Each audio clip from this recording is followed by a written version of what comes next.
What's up, crafters? My name is Crow and welcome back to another episode of the Minecraft Bedrock Guide. And in today's video, as you can tell by the thumbnail, we are making an iron farm. I just want to emphasize that this design is from the incredible Bedrock Iron Farm Master. You heard that right, Master Old Man. He's always pushing out iron farm content, and I'll be leaving his links in the description below so you guys can definitely follow him and hopefully build one of these farms for yourself, because they actually are really reliable. So the first things that we're needing is 10 villagers, because that's what the farm requires. But I think it'd be a smart idea to first start off with building the farm itself and then bringing in the villagers to put them inside. So I found this neat little area over here. I just dug out a little tunnel where this is just enclosed by mountains. I thought it'd be a good idea. So I just wanted to start off with building the room. So I got myself some concrete powder. I'm gonna end up building the spawn chamber for the iron golems to fall down, and they're gonna fall down a chute and fall over here and get killed by a lava blade, and then we'll just simply pick up the iron and poppies and string with hoppers. And why are we getting those specific items? Well, obviously the iron's dropped by the iron golem. They also drop poppies, but the farm is also spawning cats, and obviously the cats will also be killed, and thus we'll get string from cats, which is one of the drops that they have. So I'm gonna be building it off, and I'll be right back. All right, so the farm is gonna require a 3x3 drop chute, so I'm just gonna have it set up right here, and we'll set up some hoppers eventually. Just gonna grab these real quick. I'm just gonna have them funnel into each other.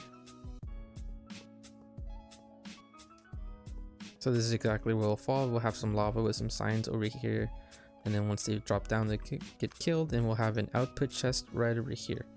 And so what I'm going to be doing first is I'm going to be building up a little bit high up, obviously, because we don't want zombies getting anywhere near our villagers. So I'm just going to build up a couple blocks, and I'll be right back. All right, so I decided that this is a good spot. I also don't want to be above the trees too much, because then they'll probably stick out. I'm definitely going to be planting more trees around here just to, you know, hide it. But now that we built up this high, so this is a 3x3 drop chute, and this entire platform right here has to be 19 by 19. So we're going to be doing that real quick by adding 7 blocks to each side. And after a little bit of time later, we finally got our 1919 by platform with a 3x3 in the middle. So the next part of this is you have to come out from each side at least 2 blocks on each side. Oh, actually, I should have left that there. Each side, and then you're just gonna fill in that row on each 4 sides, and then I'll be right back again. And then another bit of short time later, after we have done 2x2s on each side, on top of the outer ones, you're gonna want to add stairs all across from it.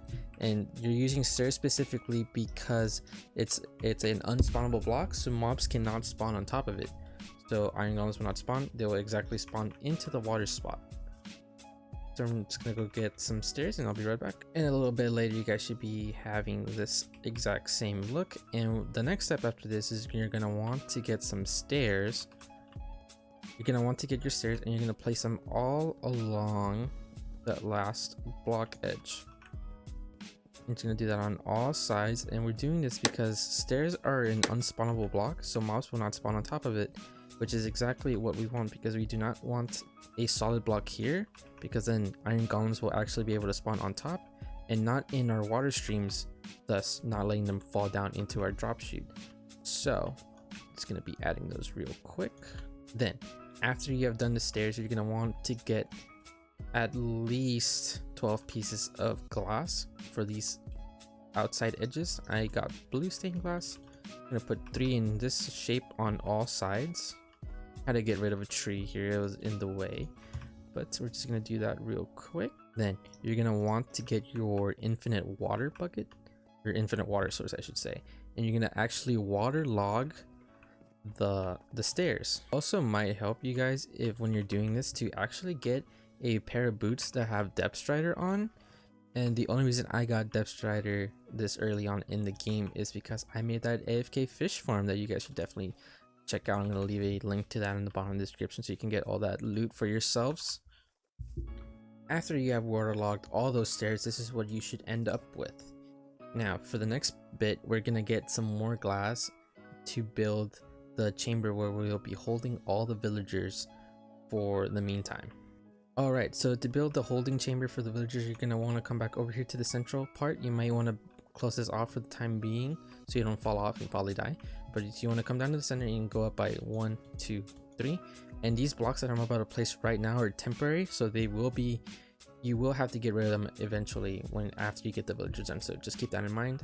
So you're gonna come on, it doesn't really matter on which side, but 1, 2, 3, and come back to the center. Another 1, 2, 3, and then when you're right here, doesn't matter which side again, but on one side you want to go 1, 2, and on the other side 1, 2, 3. Again, one side has to be 2 and the other side has to be 3. And then you're just gonna fill in this rectangle.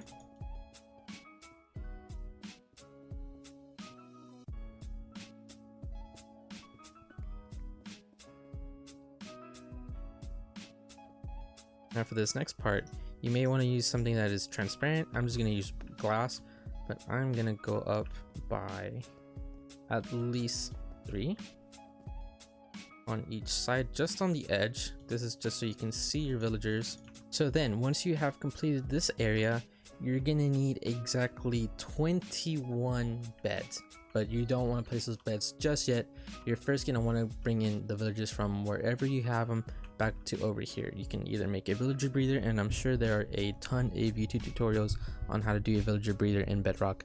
But if you don't want to do a villager breather, you can actually just bring villagers from a different village over here, and that's exactly what I'm going to do. And you're going to need 10 villagers exact. So again, you need 10 villagers, but none of them should be a witness. They should all be regular villagers that you can trade with. And a nitwit is the villager that has a green robe. He doesn't do anything. He's completely useless. So you're going to want the ones that actually do something. So that's exactly what I'm going to be doing right now. There's a village a couple hundred blocks away in that way, and I'm definitely just going to be bringing a bunch of them over here. And we're going to be using that soul sand that we got from the last episode to build a water elevator to bring them up here. And I'm going to show you guys later how I do that, but for now I'm just gonna go get them. And after a couple of minutes, I found my second village already, and I just want to show you guys an example of what exactly I am doing. So I'm just coming over to these villages, and they're right here. Gonna let him come in, and I'm just gonna pop this down. Gonna maybe open this up and place down a boat right next to him, and bam, you get your villager. So then you just wanna make some room out and get in the boat and take him outside. I'm gonna, like I said before, you're gonna need 10 villagers, so I'm just gonna put him outside for right now. On the other village that I found earlier, I got 2. I had 3, but one of them died, unfortunately. So now I need to get some more.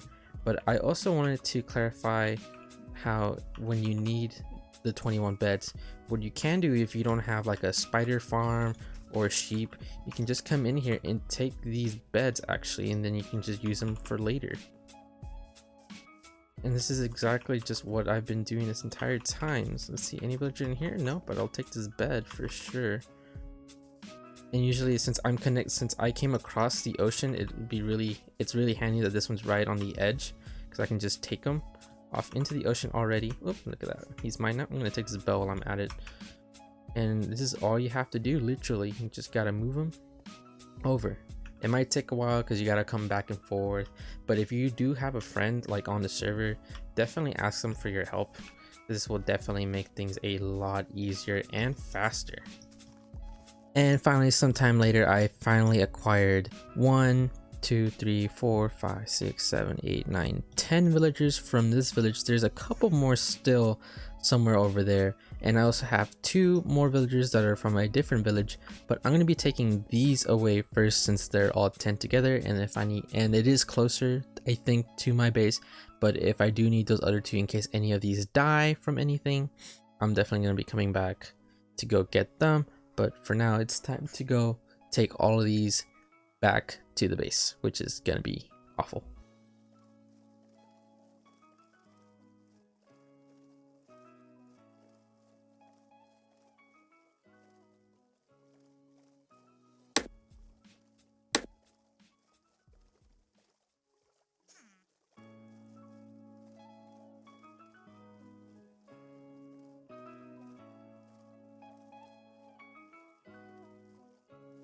After several painful minutes, I am back with the first villager. Now I have to go get the rest. Wish me luck. I'm just gonna cut that all out. There's no point seeing me struggle for 10 of these. Trips back and forth, and a day later in the real world, with a couple of deaths in game, I finally brought all the villagers back. So the next step is to get them up there. And this is how you're gonna be doing it. Which is why, so the main reason we went to the nether in the last episode was so we could get that soul sand. So soul sand, when you place it down and put some water on top of it, it will make these bubble columns that will push mobs upwards, which is why we went there. So now it is time to move all these guys in here and push them upwards, and then place them down again in a boat and move them downwards. But before you do that, you want to get your beds already in your inventory and wait for nighttime. So I'm going to start moving these boys one by one into this chamber, and hopefully everything goes to plan. Right, first one's first. I'm going to do one on camera and watch it, and so you guys can see. I'm just going to push him as much as I can. I'm going to break the boat. Hopefully he should go inwards in that direction. Come on, go that way, go that way. No, stop. This is gonna happen a lot. You may want to move some of your boats out of the way because it gets really frustrating. And when you're putting them up in the elevator, you may want to do that during the day. What you're gonna do at night, I will explain once we get there. So I got one up here, and you just want to come up as close as you can, then seal you and your villager off by yourselves, and break the boat and slowly nudge him over. He's gonna go up, and follow him as well. You're gonna get your boat ready in hand to move him, and once you move him, oof, that was a weird little visual glitch, but you're just gonna move him as close as you can. Alrighty guys, I have a quick confession. I may or may not have forgotten to click record as I was finishing up the last part about putting in the villagers in their cell, but I just want to quickly explain that. So once you're putting them in, you want to place down 2 beds, and when you place those 2 beds, place in 2 villagers. This should be happening when it's nighttime.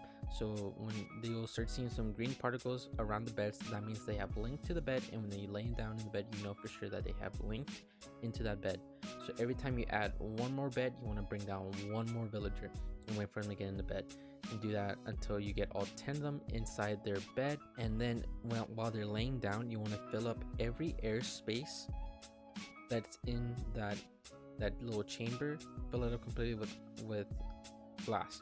And then on top of that, you're gonna want to add 11 beds for that total of 21 beds. I will show real quick.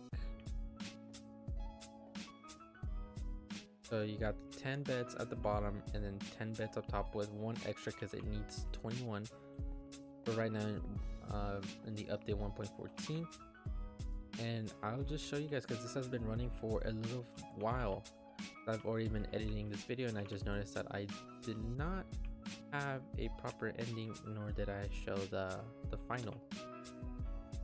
And I just want to explain the killing chamber real quick. So on top of the hoppers, 2 blocks on top, you want to add signs so the lava doesn't flow down. And the lava is exactly 5 blocks tall, because I'm trying to kill all the cats that come down, because I don't want to pick up their strength, even though sometimes some do survive. As you can hear them, they're all just dying in lava, poor kitties. But this is enough to kill the iron golem, and as you can already tell, we have gotten 19 iron, which is it's decent enough. But I am going to be leaving this on overnight, and I want you guys to comment down how much iron I'm actually going to be getting overnight, and see who was right. But other than that, I hope you guys enjoyed the video. Please like, comment, and subscribe, and I hope to see you guys in the next one. Peace.